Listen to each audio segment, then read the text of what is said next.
Hello friends, welcome to my YouTube channel. आज हम लोग जो सीटेट का पेपर 2 6 फरवरी 2023 को हुआ था, 6 फरवरी 2023 को जो सीटेट का पेपर 2 हुआ था, उसका हम लोग सीडीपी वाला पार्ट कंप्लीट करेंगे, जिससे आप लोगों को ये अनुमान लग जाएगा इसमें से कैसे क्वेश्चन पूछे जाते हैं पेपर 2 में। और आप लोग कमेंट करके बताना आपको इसमें से कितने क्वेश्चन आ रहे थे, आपकी तैयारी कैसी चल रही है। और अगर वीडियो अच्छा लगे तो चैनल को सब्सक्राइब करें, वीडियो को लाइक करें, कमेंट करें। चलिए देखते हैं यहाँ पे क्वेश्चन दिया गया है।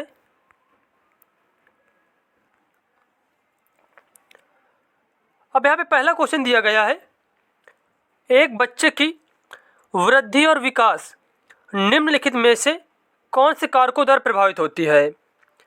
परवरिश की शैलियाँ प्रभावित करेंगी, आनुवंशिक ढांचा या फिर संरचना, विद्यालयी अनुभव या फिर व्यक्तिगत रुचि।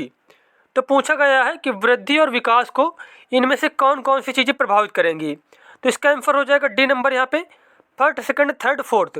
परवरिश की शैलियाँ भी प्रभावित करेंगी, बच्चे की परवरिश कैसे की जा रही है। आनुवंशिक ढांचा, बच्चे के माता पिता से जो बच्चों में आनुवंशिक गुण जो आए हैं वो भी प्रभावित करेंगे। विद्यालय का अनुभव भी प्रभावित करेगा। और व्यक्तिगत रुचि, बच्चा किन चीज़ों में ज़्यादा रुचि ले रहा है, कौन सी चीज़ें बच्चे को पसंद है, कौन सी चीज़ें नहीं पसंद है, ये सब बच्चे की वृद्धि और विकास में क्या करती है, सब चीज़ें प्रभाव डालती हैं। तो यहाँ पे हमारा जो डी ऑप्शन है बिल्कुल सही हो जाएगा। देखते हैं नेक्स्ट क्वेश्चन।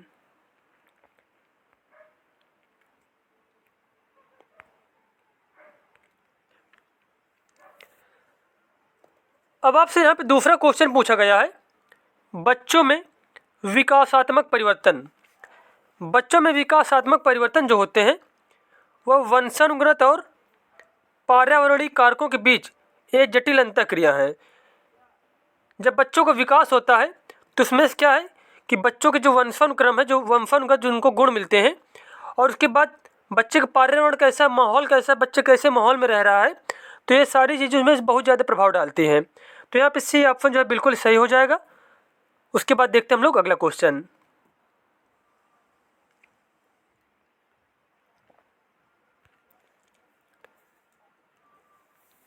अब उसके बाद यहाँ पे क्वेश्चन दिया गया है, यहाँ पे कथन दिया गया है, सभी संस्कृतियों में बच्चे एक ही उम्र में एक ही तरीके से विकास के चरणों से गुजरते हैं।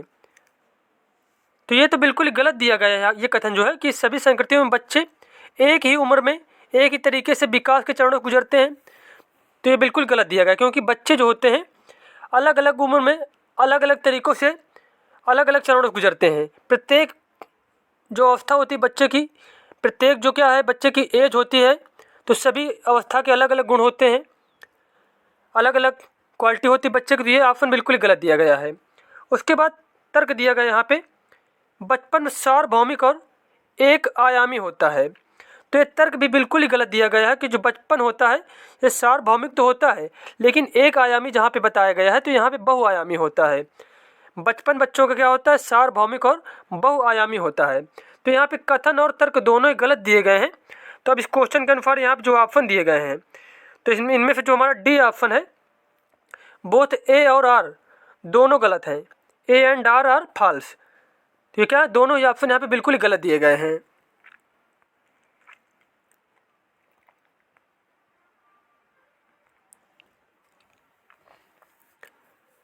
अब देखो यहाँ पे चौथा क्वेश्चन आपसे पूछा गया है, फिर से यहाँ पे कथन दिया गया है, सामाजिकरण स्कूल में ही होता है जब बच्चे स्कूल जाना शुरू करते हैं।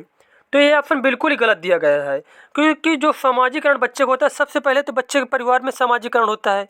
बच्चा अपने परिवार से चीज़ें सीखता है, उसके बाद अपने मित्रों से सीखता है, स्कूल में भी सीखता है, मतलब कई तरीक़ों से बच्चे का सामाजिकरण होता है। तो ये बिल्कुल गलत ऑप्शन दिया गया है। स्कूल द्वितीयक सामाजिकरण की एकमात्र संस्था है।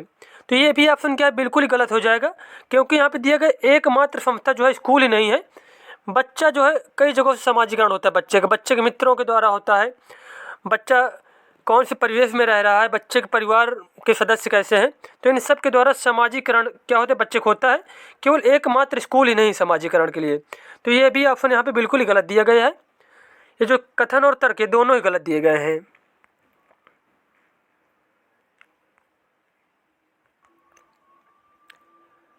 तो अब इस क्वेश्चन का आंसर हो जाएगा both A and R all false. यहाँ पे डी ऑप्शन जो है बिल्कुल सही हो जाएगा। देखते हैं नेक्स्ट क्वेश्चन।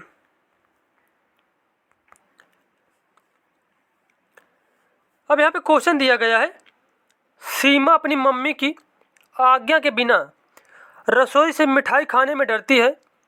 उसे लगता है कि मम्मी को पता लगने पर उसे सजा मिलेगी। कोहलबर्ग के नैतिक सिद्धांतों के अनुसार सीमा किस स्तर पर है? तो कोहलबर्ग ने जो 3 स्तर बताए थे, तो सीमा अभी जो है सीमा जो है वह पूर्व पारंपरिक स्तर में, पूर्व पारंपरिक स्तर में। तो यहाँ पे बी ऑप्शन जो है बिल्कुल सही हो जाएगा। देखते हैं नेक्स्ट क्वेश्चन।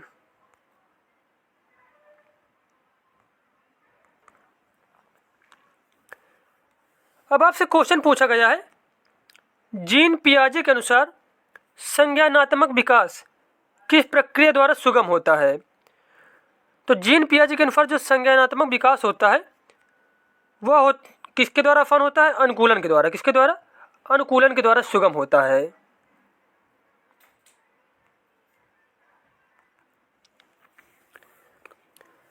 अब देखो 7 नंबर क्वेश्चन दिया गया है, जीन पियाजे द्वारा प्रस्तावित विशेषताओं के साथ चरणों की सही सुमेलित जोड़ी चुनें। जैसे कि संवेदी चालक अवस्था नाटकीय खेल में संलग्न। जब बच्चा संवेदी चालक अवस्था में होता है तो क्या नाटकीय खेलों में संलग्न होता है? यह बिल्कुल ऑप्शन गलत दिया गया है। बच्चा क्या करता है, जब संवेदी गामक अवस्था में होता है तो वह इंद्रिय गामक क्रिया करता है। बच्चे अपने हाथ पैर से काम करता है, जैसे जो 5 उन्हीं के द्वारा काम करता है, जैसे पैर से छूना, पैर मारना, किसी से हाथ से किसी चीज़ को टच करना, तो ये सारे काम करता है बच्चा जो होता है संवेदी चालक अवस्था में। उसके बाद इसमें जो दिया गया है वस्तु स्थायित्व का प्रारंभ, ये भी क्वालिटी होती है संवेदी चालक अवस्था की। वस्तु स्थायित्व से तात्पर्य है कि चीज़ें तब भी मौजूद होती हैं जब वो हमारे सामने नहीं होती हैं।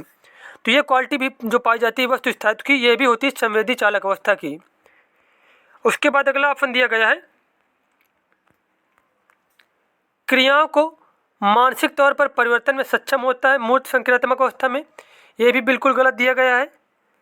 और उसके बाद अगला ऑप्शन जो दिया गया है यहाँ पे, परिकल्पित निगमनात्मक तर्क में सक्षम अमूर्त संक्रियात्मक अवस्था की विशेषता है। तो ये बिल्कुल ही सही दिया गया है कि जो परिकल्पित निगमनात्मक तर्क है इसमें सक्षम हो जाता है बच्चा अमूर्त संक्रियात्मक अवस्था में। जब बच्चे की एज 11 से ऊपर हो जाती है, 11-15 वर्ष या फिर उससे अधिक हो जाती है, तब बच्चा जो परिकल्पित जो है निगमनात्मक तर्क या फिर जो है सकारात्मक काल्पनिक चिंतन करने लगता है। और इस अवस्था में जो बच्चे होते हैं वह वैज्ञानिकों की तरह सोच रखने लगते हैं।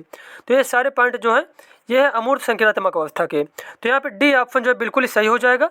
देखते अगला क्वेश्चन।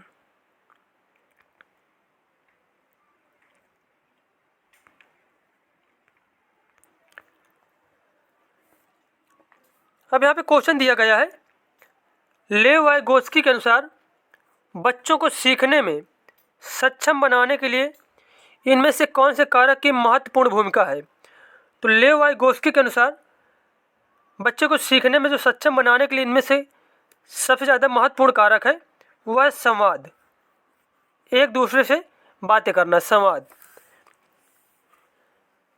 वाइगोत्स्की ने बताया था कि बच्चे जो है सामाजिक अंतःक्रिया के द्वारा, भाषा के द्वारा, इन सभी चीज़ों के द्वारा जो है सीखते रहते हैं। तो यहाँ पे जो संवाद की भूमिका है ये बहुत ही महत्वपूर्ण भूमिका अदा करती है बच्चे के सीखने में।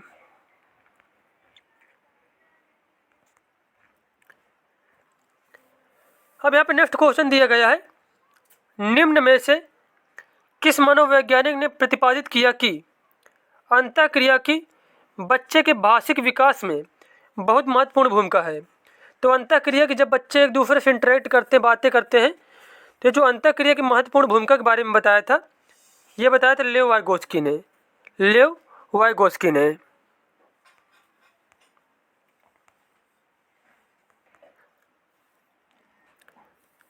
अब यहाँ पे क्वेश्चन दिया गया है, तार्किक गणितीय बुद्धि की क्षमताओं में क्या शामिल है? तार्किक गणितीय बुद्धि की क्षमताओं में क्या शामिल है? अब यहाँ पे ऑप्शन दिए गए हैं,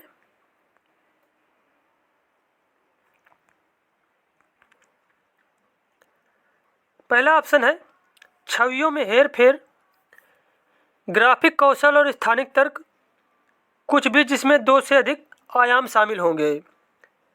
लय, ताल, स्वर, माधुर्य के प्रति संवेदनशीलता, विशिष्ट पिचों, स्वरों और लय के बीच अंतर करना, जिसे पहचानने में अन्य लोग चूक सकते हैं। और डी ऑप्शन दिया गया यहाँ पे, पूर्व ज्ञान के आधार पर वर्गीकरण करना, पैटर्न पहचानना व विचारों के बीच संबंध बनाना। तो पूछा गया था यहाँ पे तार्किक सोच पर कौन कौन सी चीज़ें आधारित हैं, तो यहाँ पे जो डी ऑप्शन बिल्कुल ही सही हो जाएगा।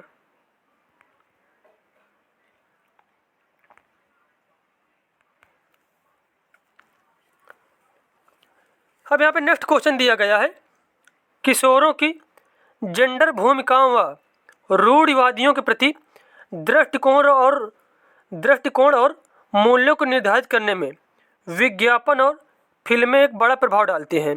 तो बिल्कुल सही दिया गया है, किशोरों की जो जेंडर भूमिकाओं व रूढ़िवादियों के प्रति जो दृष्टिकोण है, उसमें जो विज्ञापन और फिल्मों का एक बहुत बड़ा रोल होता है। और उसके बाद तर्क दिया गया यहाँ पे, मीडिया सामाजिकरण की एक शक्तिशाली प्राथमिक क्षमता है। तो ये तर्क भी बिल्कुल ही सही दिया गया है। यहाँ पे कथन और तर्क दोनों ही सही दिए गए हैं।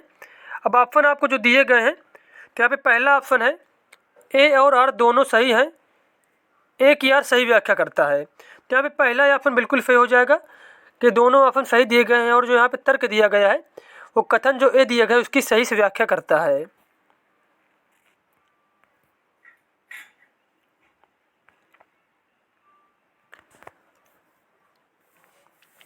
अब देखो यहाँ पे क्वेश्चन दिया गया है, विभिन्न पृष्ठभूमि के बच्चों के सीखने की सुविधा के लिए शिक्षकों को चाहिए कि वे, तो शिक्षकों को क्या करना चाहिए, इम्प्लीमेंट डिफरेंशिएटेड इंस्ट्रक्शन, विभेदित निर्देश लागू करें। जब बच्चे जो हैं अलग अलग पृष्ठभूमि से आते हैं, सभी ने, जैसे कि सभी बच्चे क्या है, होशियार नहीं होते, कुछ बच्चे कमज़ोर होंगे, कुछ बच्चे होशियार होंगे, तो उनको मतलब अलग अलग तरीक़ों से पढ़ाना चाहिए। तो यहाँ पे बी ऑप्शन जो है बिल्कुल सही हो जाएगा।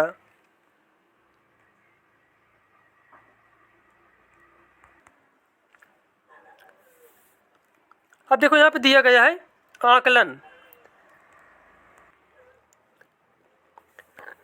अब यहाँ पे दिए गए आकलन, अब पूछा गया है आकलन के बारे में क्या सही है, कौन से ऑप्शन यहाँ पे सही है। आकलन को अधिगम को दिशा देनी चाहिए और किसका आकलन करना है इससे निर्धारित होना चाहिए कि क्या पढ़ाना है। ये ऑप्शन बिल्कुल ही गलत दिया गया यहाँ पे। उसके बाद अगला है, अधिगम को सीखने से नहीं जोड़ा जाना चाहिए क्योंकि दोनों अलग अलग प्रक्रिया हैं। तो ये भी बिल्कुल ही गलत दिया गया है, क्योंकि अधिगम को जो सीखने से जोड़ा जाना चाहिए। उसके बाद सी ऑप्शन दिया गया यहाँ पे, अधिगम को बच्चों को समान क्षमता समूहों, धीमे सीखने वाले, बुद्धिमान बच्चों के पृथक समूह बनाने के लिए इस्तेमाल किया जाना चाहिए। तो ये भी ऑप्शन बिल्कुल गलत दिया गया है। अब यहाँ पे जो डी नंबर ऑप्शन दिया गया है कि अधिगम को बच्चों के सीखने की तैयारी से लेकर शिक्षण अधिगम प्रक्रिया का एक अभिन्न अंग होना चाहिए। अधिगम को क्या होना चाहिए, अधिगम को बच्चों को सीखने की तैयारी से लेकर शिक्षण अधिगम प्रक्रिया का एक अभिन्न अंग होना चाहिए। तो यहाँ जो डी ऑप्शन दिया गया है बिल्कुल सही हो जाएगा। देखते हैं नेक्स्ट क्वेश्चन।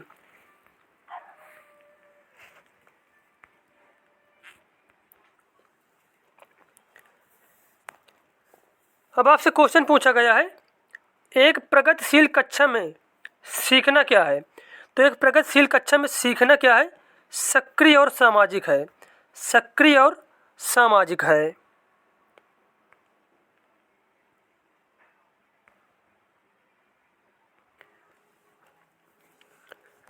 अब देखो यहाँ पे नेक्स्ट क्वेश्चन दिया गया है, फिर से यहाँ पे कथन दिया गया है, शिक्षकों को बच्चों के मूल्यांकन के लिए मानकीकृत पाठ्यक्रम और प्रक्रियाओं का पालन करना चाहिए।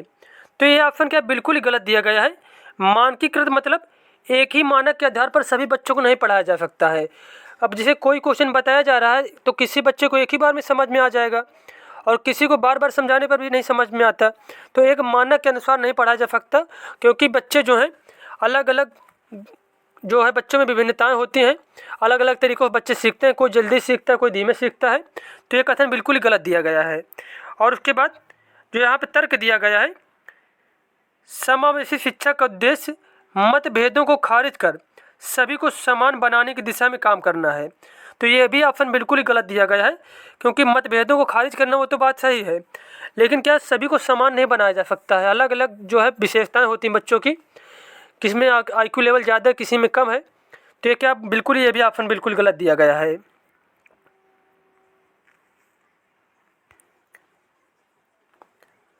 अब यहाँ पे डी नंबर ऑप्शन जो है बिल्कुल ही सही हो जाएगा कि ए और आर दोनों ही ऑप्शन यहाँ पे बिल्कुल गलत दिए गए हैं।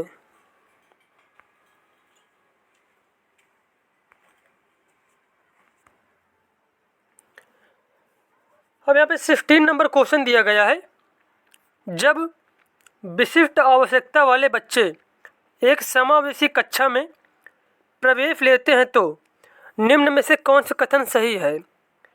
फर्स्ट ऑप्शन दिया गया है, विशिष्ट बच्चों का सामान्य बच्चों के साथ सीखना अवास्तविक है। तो ये ऑप्शन जो है बिल्कुल ही गलत दिया गया है। क्या विशिष्ट बच्चे जो है सामान्य बच्चों के साथ नहीं सीख सकते? ये कथन क्या बिल्कुल ही गलत दिया गया है। उसके बाद अगला ऑप्शन दिया गया यहाँ पे, विशिष्ट आवश्यकता वाले बच्चे सीखने के लिए अभिप्रेरित नहीं होते। तो ये भी ऑप्शन क्या बिल्कुल ही गलत दिया गया है कि जो विशिष्ट आवश्यकता वाले बच्चे होते हैं वो सीखने के लिए अप्रेरित नहीं होते।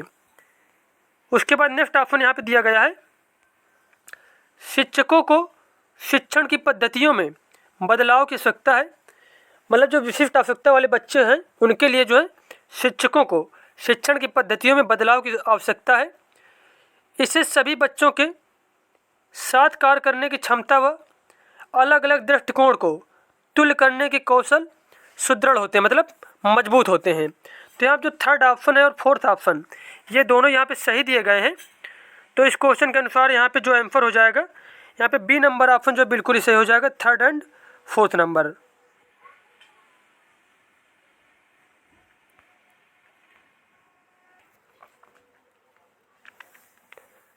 अब आपसे यहाँ पे क्वेश्चन पूछा गया है, प्रतिभाशाली अधिगमकर्ताओं के संदर्भ में लीक से हटकर सोचने का इस्तेमाल किसके लिए किया जाता है।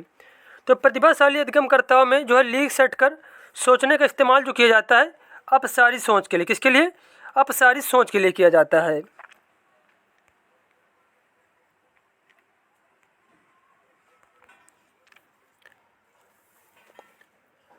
अब आपसे क्वेश्चन पूछा गया है, शिक्षा में समावेश का क्या अर्थ है। तो शिक्षा में समावेश से ये तात्पर्य है सभी बच्चों को गुणवत्तापूर्ण शिक्षा का प्रावधान, सभी बच्चों को जो है गुणवत्तापूर्ण शिक्षा का प्रावधान करवाना। तो यहाँ पे जो बी ऑप्शन है बिल्कुल सही हो जाएगा। देखते हैं अगला क्वेश्चन।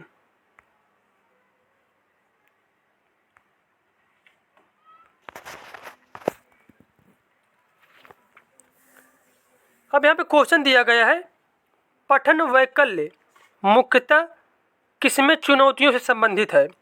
पठन वैकल्य मुख्यतः किसमें चुनौतियों से संबंधित है। तो इसका आंसर हो जाएगा पढ़ने में। किसमें?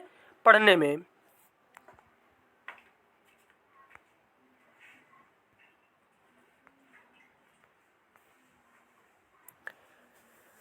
अब यहाँ पे क्वेश्चन पूछा गया है आपसे, निम्नलिखित में से कौन समावेशी कक्षाओं की विशेषता नहीं है। सकारात्मक अधिगम, सीखने के लिए सार्वभौमिक डिजाइन, उपयुक्त समायोजन या फिर मानकीकृत निर्देश। तो यहाँ पे जो मानकीकृत निर्देश हैं यह समावेशी कक्षाओं की विशेषताएं नहीं है। तो यहाँ पे डी ऑप्शन जो बिल्कुल सही हो जाएगा।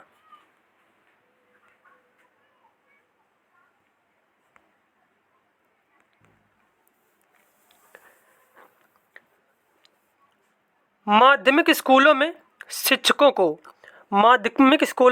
को सीखना कि कैसे सीखते हैं को प्रोत्साहित करना चाहिए। सीखना कि कैसे सीखते हैं को प्रोत्साहित करना चाहिए।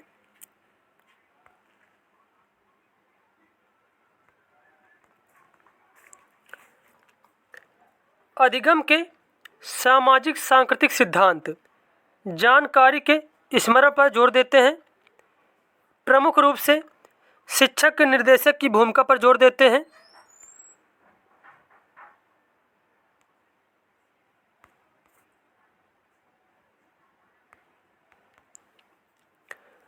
उसके बाद सी नंबर दिया गया है, सीखने में सामाजिक संदर्भ की भूमिका को अहम मानते हैं। तो इसका आंसर हो जाएगा जो अधिगम के सामाजिक सांस्कृतिक सिद्धांत है वह सीखने में सामाजिक संदर्भ की भूमिका को अहम मानते हैं।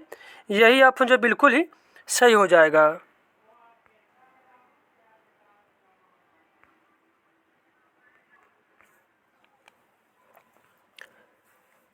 अब आपसे क्वेश्चन पूछा गया है, पियाजे और वाइगोत्स्की के अनुसार सीखना किस प्रकार होता है।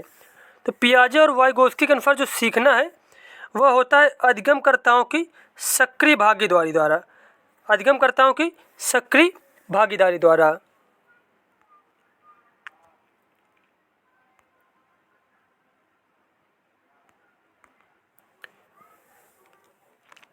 नेक्स्ट क्वेश्चन यहाँ पे पूछा गया है, एक शिक्षक के रूप में आप अपने विद्यार्थियों में समस्या समाधान क्षमताओं को कैसे सुगम बनाएंगे। तो इसका आंसर हो जाएगा विचार मंथन को प्रोत्साहित करके और उपमाओं और अनुमानों जैसी रणनीतियों के उपयोग को प्रोत्साहित करके। विचार मंथन को प्रोत्साहित करके और उपमाओं और अनुमानों जैसी रणनीतियों के उपयोग को प्रोत्साहित करके समस्या समाधान क्षमताओं को सुगम बनाएगा जो एक शिक्षक होगा।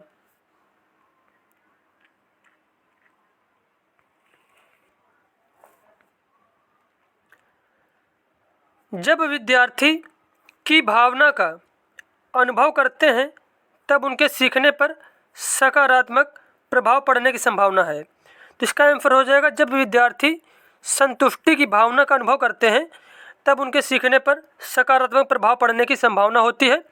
तो यहाँ पे डी ऑप्शन जो बिल्कुल सही हो जाएगा। देखते हैं नेक्स्ट क्वेश्चन।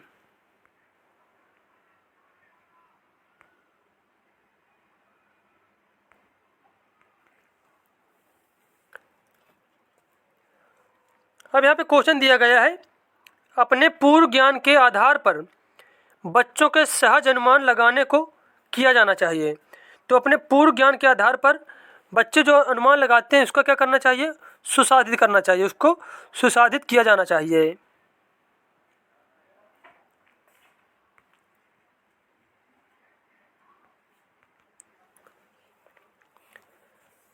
अब आपसे क्वेश्चन पूछा गया है, विद्यार्थियों की अर्थ बनाने की प्रक्रिया को किस प्रकार सुगम बनाया जाना चाहिए। विद्यार्थियों की जो अर्थ बनाने की प्रक्रिया है उसको सुगम बनाया जाना चाहिए खोज व अन्वेषण द्वारा। खोज व अन्वेषण के द्वारा।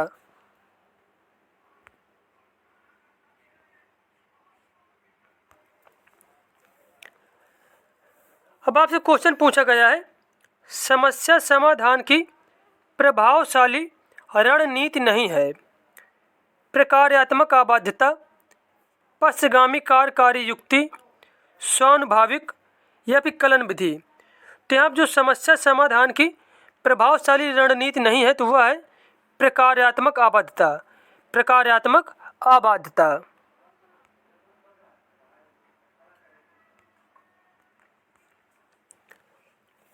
अब यहाँ पे नेक्स्ट क्वेश्चन दिया गया है, एक सामाजिक रचनावादी कक्षा कक्ष में सीखने का जो स्वरूप होता है वह कैसे होता है। तो सीखना या फिर सीखने का स्वरूप जो होता है रचनावादी कक्षा कक्ष में वह सामाजिक होता है। कैसा होता है, सामाजिक होता है।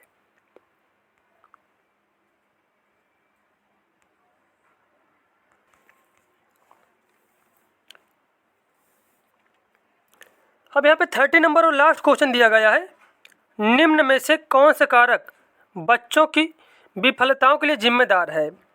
व्यक्तिगत पाठचर्या, संदर्भित पाठचर्या, सक्रिय पाठचर्या या फिर पाठचर्या का मानकीकरण।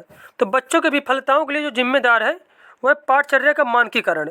एक ही मानक के आधार पर सभी बच्चों को नहीं पढ़ाना चाहिए क्योंकि बच्चों में क्या है विभिन्नताएं पाई जाती हैं और अलग अलग तरीक़ों से बच्चे सीखते हैं। तो यहाँ पर डी ऑप्शन जो बिल्कुल ही गलत दिया गया है। मिलते हैं नेक्स्ट वीडियो में। धन्यवाद।